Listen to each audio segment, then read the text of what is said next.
But the true story is, after this pitch competition, and I can end my screen now. Actually, I can show you now. Actually, how the progress that we've been. Let's see if I could show you.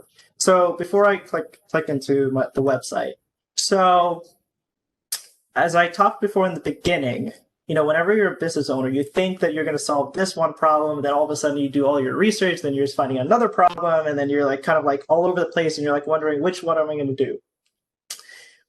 Realistically and unfortunately, I didn't have enough capital to build an app, to develop all that stuff, even with all the research and all those kind of things.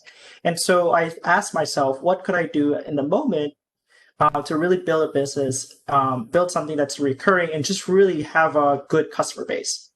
So I broke down all those services that we recently had, and I just remember, and this is also going on in the program too, that I will always be the youngest person in the room that always knows how to handle technology. So I thought, why not help seniors specifically and go kind of really niche it down and help seniors or older adults with technology. And we'll start from there. Right? I don't have to do personal care, meal prep, or companionship, which causes a lot of other liabilities. We'll just help them with educating them through technology. And that's where Carevocacy has become right now, where we really help a lot of older adults learn about technology so that they stay connected with their families. And we are still going through this mission and vision of being able to bring this generation to the age of tech, but also becoming an advocate for them, really talking to them, understanding them, not just being that tech support that just, sends them to a link or something. Because as you might know, a lot of our elderly folks are not that easily like go to link or go to an email. A lot of them are phone, text, and surprisingly, a lot of them are also in Zoom as well. I will be honest with you, it wasn't easy because when you ever pivot anything, you've been telling all these people again that you've been doing this, and now you're going to do something else. So pre-pandemic, it was really good because we were visiting homes for elder adults and helping them out. And now the biggest problem that we had in the beginning of the pandemic and the lockdown was I don't know, this is an obvious question, but do you guys think it's a good idea to visit older adults' homes right now during a pandemic and helping them out with their technology? It's a yes and no question sometimes. But we decided to not visit any older adults just because of the safety, and especially with my family's work, as well as just try to keep everybody safe and lower down the numbers. And so it was hard. So it was really hard for me personally to pivot and also bring this generation that never was really online. Sorry, my house is talking. Bring this generation to online when they were never there before. So those were just kind of things I went through. And before I'm going to stop talking soon, so I can, I would love to talk with you guys and get to know you guys and answer your questions. But I want to show you the current website right now. So this is Carevocacy, and once you hit, it's carevocacy.com. And if you ever have a chance to check it out, please let me know. I'd love your feedback. But we make it so user-friendly for our seniors. We made sure the font is big enough, it's easy.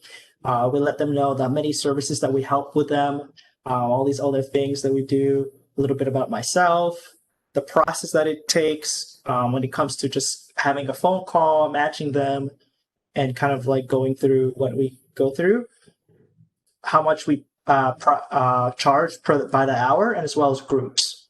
And then we have a question. Go ahead. You. Okay, so are you offering your services, your staff to go into hospitals, nursing homes? Have you partnered? Because then the liability wouldn't be that much because you can go under as a subcontractor, right? I feel like you're gonna give me so many good ideas just from the conversation with Mayor Levy. Well, yes. Yeah, and I'm proud of you. Thank you. Thank you. I appreciate it. And I'm glad that you brought that up, Tara, because yes, those are the big things right now, right? But the biggest problem I personally run into is having those conversations, right? Who do I go to? Who do I talk to? Who do I go and make those connections with to have those things? Because at the same time, a lot of the problem in my business phase is the fact that not everybody actually knows how to get online, or how do you even teach through this thing? And that's one of the biggest things. And, fortunate for me, everybody understands that we have to be online and that we have to do these things virtually. I just spent the other day talking to a lot of the community centers and seeing a lot of our older adults who go to community centers because that's where they go for activities. And unfortunately, they don't have anything for them there. So, that's where one of those areas where I love to partner. One of the partnerships that I have, I'm sorry, I don't mean to keep on talking. I do want to, share and hear what you have to say about my presentation and any feedback. But one of the things that I partnered is with my university, and NSU, it has this institution called the Lifelong Learning Institution. And it's basically an institution for older adults where they learn classes of academic education. And right now we're working a partnership with them. So because the Zoom conference that Mayor Levy just attended, there were about 100 senior citizens in that Zoom call, 100 of them present, listening to the mayors and everything else. And just, we see that as an opportunity, but also just an opportunity to help them out in the community. So that is one of the things that we're trying to do, Tara.